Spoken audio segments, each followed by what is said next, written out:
के कारण आया। इसके पीछे उनकी कोई आर्थिक सोच नहीं है, इसके पीछे उनकी कोई रणनीतिक सोच नहीं है, इसके पीछे उनकी जियोपॉलिटिक्स की कोई मजबूरी नहीं है, जियोपॉलिटिक्स का कोई तकाजा नहीं है।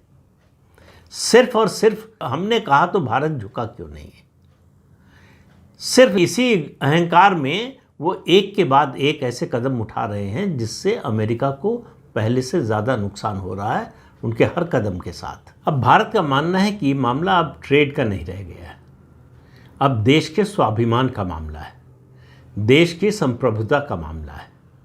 लेकिन ट्रंप को ये बात समझ में नहीं आ रही है कि भारत इसको किस रूप में देख रहा है। ट्रंप एक रास्ते पर जिस पर चल पड़े हैं उसी पर चलते जा रहे हैं। पूरी दुनिया उसके खिलाफ है।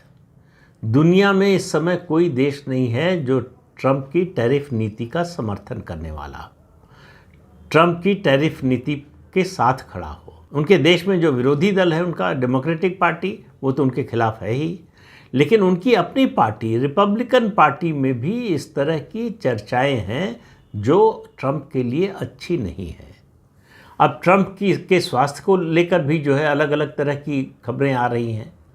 ख़ास तौर से उपराष्ट्रपति जेडी वेंस के बयान ने उसको और हवा दे दी है।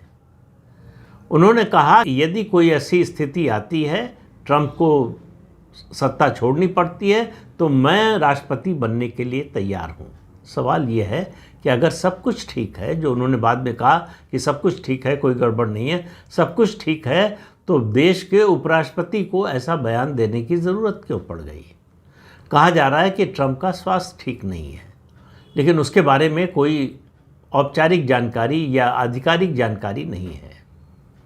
लेकिन ट्रंप जिस तरह के फैसले ले रहे हैं उससे एक बात समझ में आ रही है कि ये सिलसिला ज़्यादा लंबे समय तक चल नहीं पाएगा। ट्रंप के सामने चुनौती एक नहीं है, अब एक नई चुनौती आ गई है अदालत की। अगर सुप्रीम कोर्ट से उनको राहत नहीं मिली तो ट्रंप के लिए ये स्थिति बहुत ही ज़्यादा अपमानजनक होगी। अगर उनको ये टैरिफ वापस लेने पड़े, अपनी टैरिफ नीति बदलनी पड़ी, तो ये उनके राजनीतिक जीवन का सबसे बुरा अवसर होगा। मुश्किल ये है, मैं पहले भी कई बार कह चुका हूँ कि ट्रंप न तो पॉलिटिकल आदमी है, न डिप्लोमेसी का उनको कोई अनुभव है, न जियोपॉलिटिक्स का कोई अनुभव है।